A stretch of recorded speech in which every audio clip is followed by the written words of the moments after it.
Hello there, this is Network Africa. Coming up on the program, 3 days after election results are announced, rights groups hear about 600 complaints from Ugandan women about not participating as well as they would have liked. Then this could be it. Has Ban Ki-moon's visit finally prompted President Nkurunziza to engage in dialogue? Stay tuned to find out.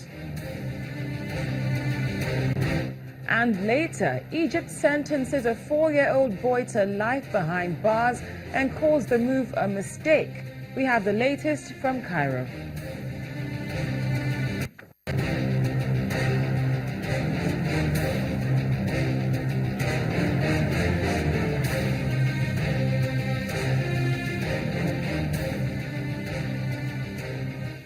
Hello again, we're thrilled to have you join us on Network Africa on Channels Television with me, Cynthia Are. It's another day and the Ugandan opposition leader, Mr. Kizza Besigye, has been arrested again, but this depends on how you opt to look at it. That's because in this instance, Mr. Besigye is no longer being held in a cell. Instead, he is under house arrest and is being detained under heavy security. The reason for Besigye's detention still has to do with him calling for protests after losing to the incumbent president, Yoweri Museveni, in the just concluded elections. Police have also confirmed that they detained Mr. Besigye because he was preparing to lead supporters to the Electoral Commission to collect the official results without the permission of the government. 3 days after President Yoweri Museveni emerged victor at the presidential polls in Uganda, about 600 women have allegedly made complaints to rights groups in the East African country.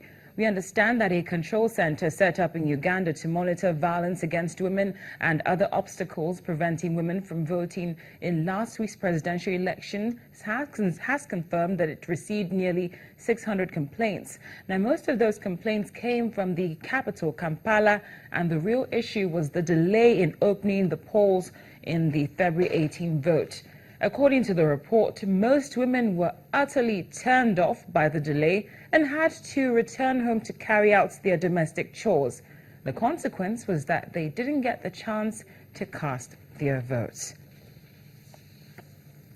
Now to Burundi, this could be the moment Burundi and the world have been waiting for. The United Nations Secretary General, Mr. Ban Ki-moon, has confirmed that Burundian President Pierre Nkurunziza is ready to dialogue with the opposition.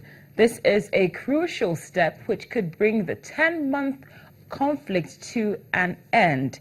According to a Burundian media organization, it sent this tweet saying that President Nkurunziza promises to Ban Ki-moon an inclusive dialogue with the opposition and the freeing of 1,200 prisoners.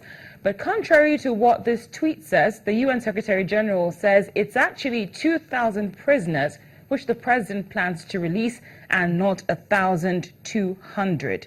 Mr. Ban Ki-moon touched down in Burundi late yesterday and had been meeting with the president ever since. We understand that he's already set out since he has completed his mission.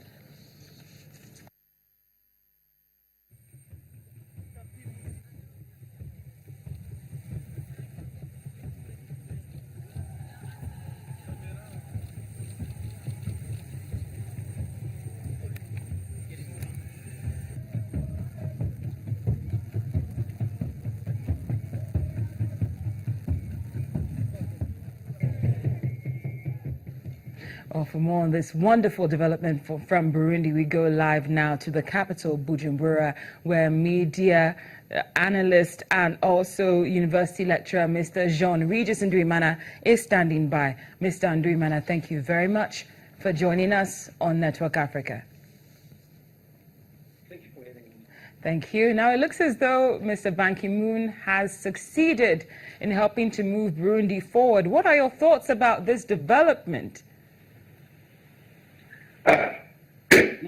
So my movement for when voting, in the promise that it's going to be